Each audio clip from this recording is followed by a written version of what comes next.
Hello, welcome to Instructional Design for Future Faculty, a summer-long program from Illinois State University's Center for Teaching, Learning, and Technology, or CTLT. I'm so glad you decided to join us this summer. My name is Jeff Reintz. I'm a graduate student at Illinois State University and work as a program assistant here at CTLT. I'll be serving as one of the facilitators of the 2017 Instructional Design for Future Faculty program. Today I'm going to share with you one of the most important ways you'll be documenting your learning as part of this program, the teaching portfolio. 2 summers ago, I participated in this same program as a student and created my own portfolio, which I'm going to show you. Before I begin the show and tell portion of this video, I must offer one caveat. Teaching portfolios are used for a variety of purposes: applying for academic positions with teaching duties, for tracking accomplishments when seeking tenure or promotion, and to apply for teaching awards. A full teaching portfolio includes items such as student evaluations, classroom observation reports, or examples of graded student work. Obviously, we won't be able to produce those sorts of things over this summer, but by August you'll have a good start for when you need a full portfolio in the future.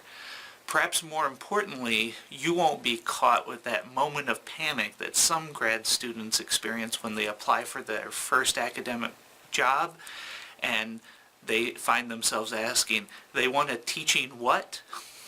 So here's my teaching portfolio. As you can see, it is an ordinary 3-ring binder of the type that allows you to slip a page in the front for a cover.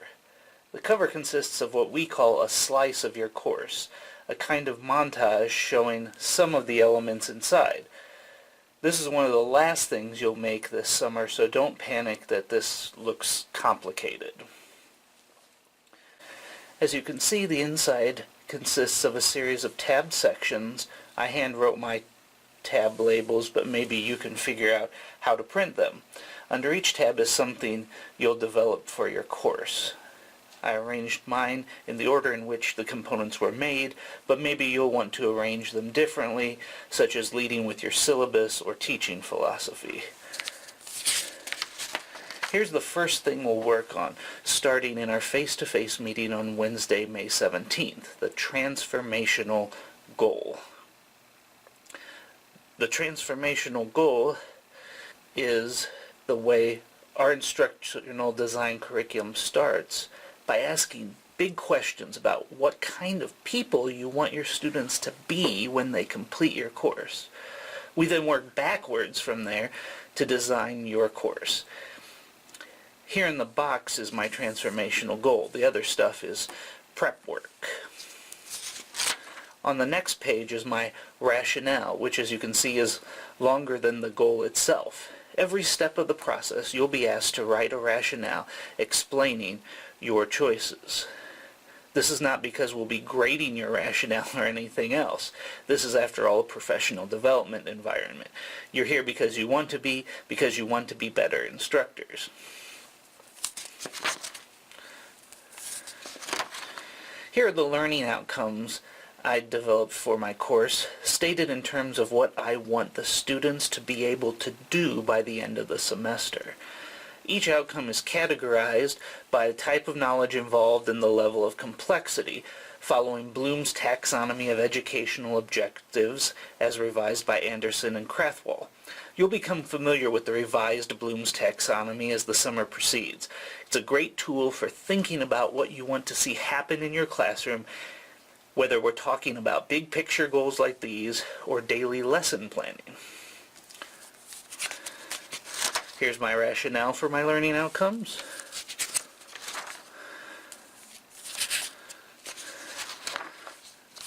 The table of specifications is the scariest looking part of the portfolio.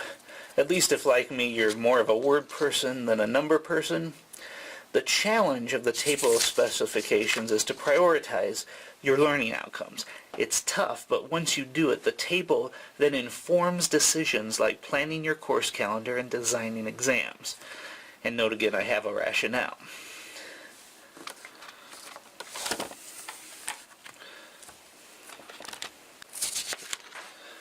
Once you have learning outcomes and a table of specifications, we'll look at how you can assess whether or not you are meeting your goals.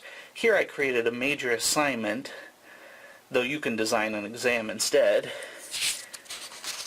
And here's my rubric for that assignment, which got rather wordy. We're very big on rubrics here at the CTLT. And here's the rationale for the assignment and the rubric.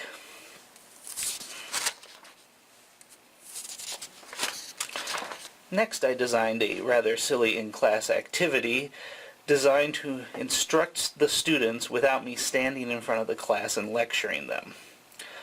We don't ask you to design every activity in an assignment for your course. Rather, our goal is to teach you the principles of design so you can develop the rest of the materials as you need them. And here's the rationale for the activity. Only after doing all this work do we reach the point of designing a syllabus.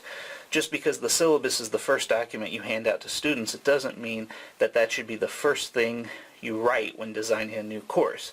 In fact, if you want a coherent course design, the syllabus is one of the last things you'll write. Obviously, your materials will end up looking different from mine visually and in many details. But as part of syllabus design, we'll talk about how this document, the syllabus, not mine in particular, sets the tone for the rest of the semester. Here at CTLT, we like to imagine the syllabus as an invitation to a feast. You want to welcome your students to all the delicious learning you have to offer them.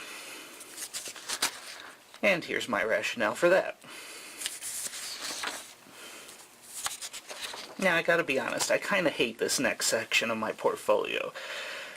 A teaching philosophy is not an easy document to write the first time, and I'm not particularly happy with the results. In fact, I've written 2 entirely different teaching philosophy statements since this one. However, the Summer Future Faculty program helped me reach the point where thinking about and writing about my own philosophy of teaching was even possible. Rationale? Finally, we end with the teacher development plan. No summer program can provide you with everything you need to be a successful instructor. Instead, we ask you to finish the course by thinking about your next steps on the never-ending journey of professional fulfillment. Looking at this plan from July 15, I feel pretty good. I can check off 2, maybe 2.5 of the 4 items listed. The last item is long-term, but I haven't done much about it lately. Looks like it's time for me to revise my plan. And of course, there's a rationale. So that's my portfolio. Representing a whole summer's worth of work. If it looks like a lot, please don't panic. You'll be building your portfolio piecemeal as we go. And don't forget, the CTLT staff all want you to succeed at this. If you find yourself needing help, please don't hesitate to ask us.